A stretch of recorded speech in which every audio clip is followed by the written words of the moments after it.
She looked me straight in the eye and said it like it was the truth of the universe. "You'll die a nobody." I felt my chest tighten, my hands shake, and for a moment, I wanted to disappear, but deep down, a fire ignited, a fire that would one day make her watch me on TV and beg for an apology I'd never give. If you've ever been doubted, laughed at, or told you'd never make it, this story is for you. Hit that like button, subscribe, and stick around, because what happens next is a journey of pain, determination, and the kind of revenge that's truly satisfying. The first time it happened, I felt like my world had cracked in two. My wife, the person I thought would always be my anchor, my cheerleader, looked me dead in the eye and said it with a cold certainty I couldn't ignore. "You'll die a nobody." Those words didn't just sting, they pierced straight into my chest, leaving a hollow ache that seemed to grow with every heartbeat. I froze, staring at her, searching for any sign that she was joking. But her face was blank, eyes sharp, lips curved just enough to betray amusement at my shock. I felt the room tilt, the walls pressing in, the floor beneath me softening, as if it didn't want to hold. Someone so suddenly crushed. My throat tightened, my hands shook slightly, and I couldn't seem to find the words to respond. In the quiet that followed, I felt rage simmering just beneath the surface. It wasn't loud or dramatic. It was a slow, gnawing fire that made my muscles tense and my mind race. I wanted to shout, to throw something across the room, to make her feel even a fraction of the pain she'd inflicted. But instead I swallowed hard, letting the bitterness curl into my chest, turning it into something dangerous and powerful, something that would not let me stay small. The days after her words were unbearable. Every little thing she did seemed sharper now, like she knew the exact places to poke. When I shared an idea, her laughter sliced through me. When I mentioned a project I was working on, she rolled her eyes with such perfect timing that I could almost hear the unspoken words. "Stop dreaming. You'll never make it." Even mundane conversations became instruments of judgment. At first, I tried to convince myself it didn't matter. Maybe she was stressed, tired, or frustrated with life. Maybe she didn't mean it that way. But as the weeks passed, the pattern was impossible to ignore. Every remark, every smirk, every dismissive glance built up like bricks in a wall around my confidence. It was relentless, constant, and invisible to anyone but me. And yet, amid the growing despair, something unexpected happened. That anger, that fire inside me didn't break me. It sparked something new. A quiet, stubborn determination began to take root. Every time her words echoed in my mind, every time I felt small or powerless, I promised myself, one day you'll show her. One day she'll see the truth. I started noticing things I hadn't before. The way she underestimated every effort I made. The way she assumed my failures were inevitable. The smug satisfaction when she believed she had proven herself right. Each of these moments, small and sharp, became fuel. It was like she had handed me a blueprint for revenge without even realizing it. But the fire wasn't just about proving her wrong. It was about survival, emotional survival, mental survival. I realized that if I let her words define me, if I let her disbelief shape my life, I would truly become the nobody she predicted. That thought alone was terrifying. And so in those quiet moments, when the house was still and the night stretched endlessly before me, I began to plan. I retreated to my small office, my laptop glowing faintly in the darkness. Notes sprawled across the desk, reminders of goals she thought I'd never reach. I didn't tell anyone what I was doing. No one needed to know. It wasn't about showmanship or immediate recognition. It was about building something so undeniable that it could no longer be ignored. Every night I revisited her words, turning them over in my mind. The anger was no longer a destructive force. It became a tool. I imagined the life I wanted, the version of myself that would rise above her doubt. I could feel it in my bones. This was more than a dream.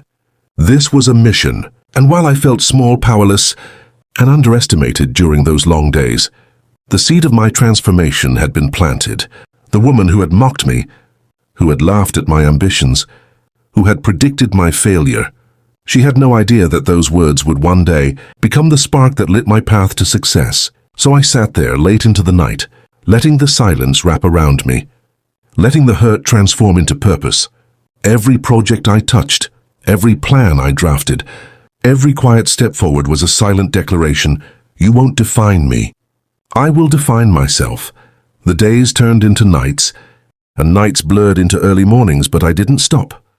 After her words, after that sting that wouldn't fade, I retreated into my little world, my sanctuary of plans, dreams, and relentless focus. The apartment was quiet, except for the soft hum of my laptop and the occasional scratch of my pen against paper. It was in that stillness that I realized something crucial. No one else was going to lift me up. Not my friends, not my colleagues, not even her. If I wanted to rise, I had to do it alone. Every night I worked. Not just the casual, half-hearted effort that people mistake for ambition, but deep, obsessive, focused work. I tracked every detail, learned every trick, polished every skill. Each project I touched became an extension of my quiet rebellion. It was no longer about proving her wrong. It was about proving to myself that I could. There were moments when exhaustion threatened to crush me, nights I wanted to give in, to close the laptop and accept mediocrity, to let her prediction define my life. But every time that voice whispered, "You'll never make it," I heard it not as mockery anymore, but as a challenge. It became a rhythm in my mind, a drumbeat urging me forward. I began small, refining ideas she had scoffed at, projects she thought were pointless. Every successful little step, every minor victory that I kept to myself, built invisible armor around my confidence. She didn't notice. How could she? She still treated me like the same nobody she had laughed at. But that invisibility was a gift. I could move, learn, and grow without scrutiny. Every night while she slept, I sharpened myself like a blade hidden in the shadows, preparing for the moment it would be revealed. Friends started noticing subtle changes in me. I was quieter, yes, but more focused. I carried myself differently. Even in casual conversations, there was a precision in my words, a careful weight in my voice. People didn't know the depth of what I was doing, and that was the point. No one would ever see the sweat, the sleepless nights, the tiny victories that were stacking up to something monumental. The irony was intoxicating. She had mocked my ambitions, laughed at my ideas, called them dreams too big for someone like me. And yet that very doubt became my fuel. Every sarcastic comment, every eye roll, every belittling remark she threw my way added layers to my resolve. I imagined her words as little sparks that would ignite a fire impossible to put out. Sometimes I would sit back in the quiet of my office, staring at the glow of my laptop screen, feeling a strange mix of exhaustion and exhilaration. My mind raced with possibilities, networking events, small gigs, opportunities she believed I'd never reach.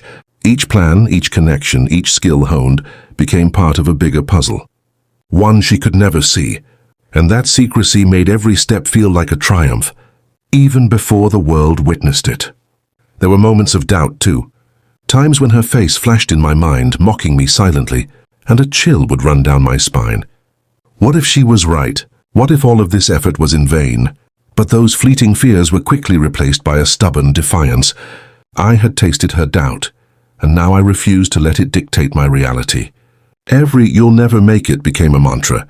I will, and you'll see. I learned patience. I learned precision. I learned the quiet power of building without applause. While she went about her days thinking I was still the same, invisible, powerless man she had dismissed, I was becoming something else entirely, and I relished that invisibility, that secrecy, that silent preparation.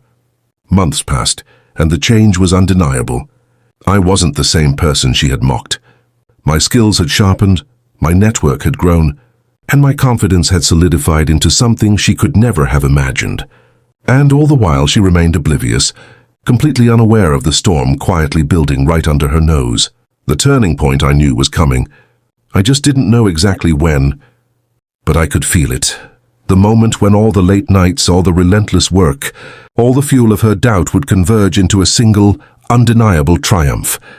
Every spark of anger, every sting of her words, every tiny, unnoticed victory had been leading to that moment. And I waited. Not passively, not impatiently. I waited with quiet determination, sharpening myself in the shadows, knowing that the best revenge isn't immediate, it's inevitable.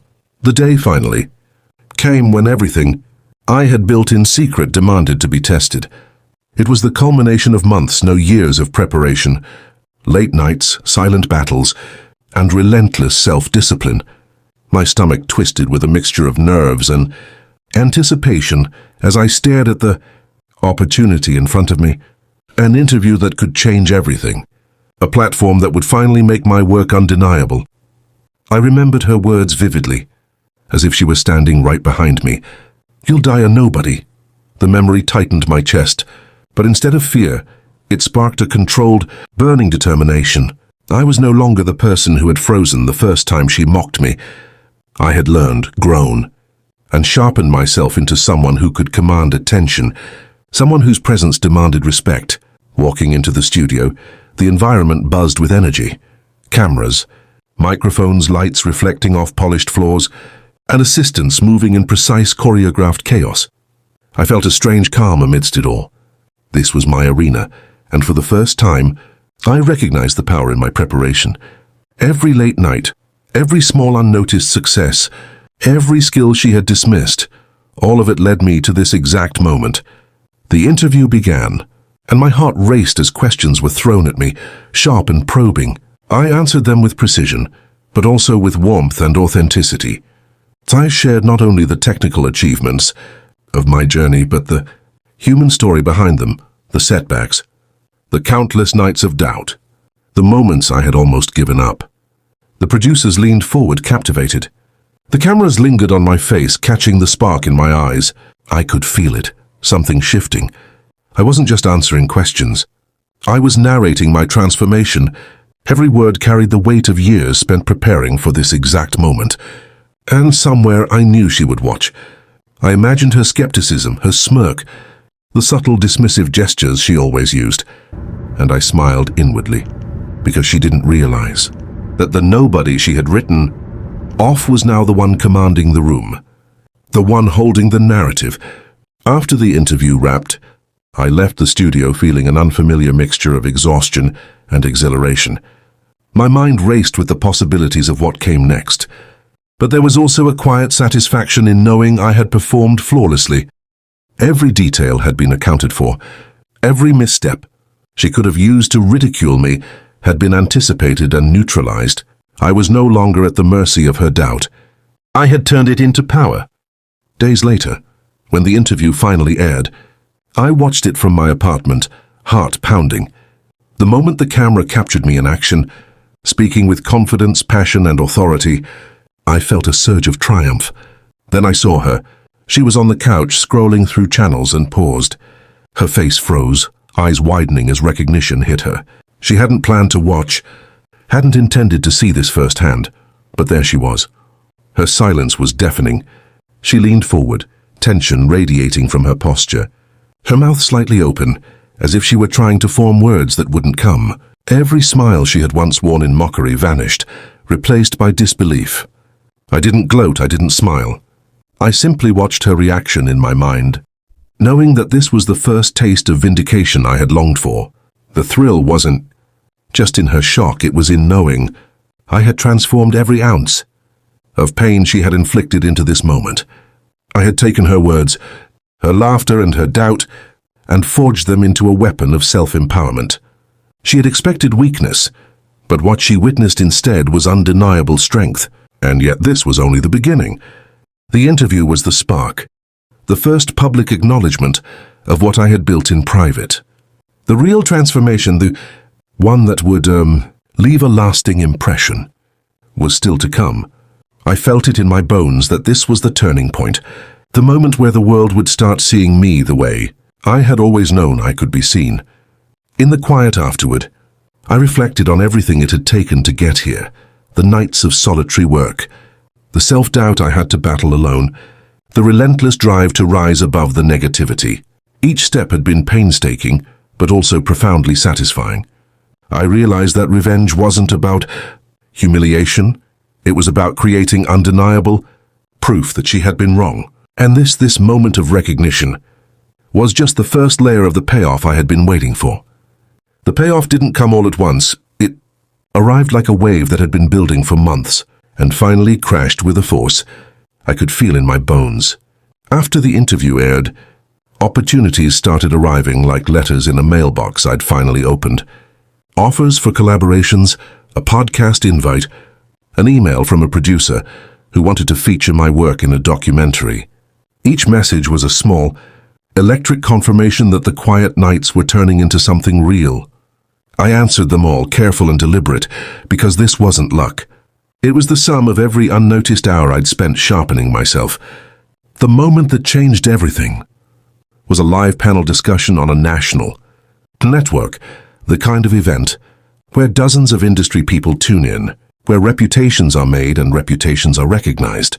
I was nervous in a way I hadn't been before. This time the stakes felt enormous, because the audience wasn't just curious viewers, it was potential partners, investors and critics. I sat under harsh lights that made the studio feel like an operating room. Heart pounding, palms slightly damp. But where fear used to live, there was now focus. I had rehearsed for this. I had rehearsed for years. When it was my turn to speak, I didn't hold back.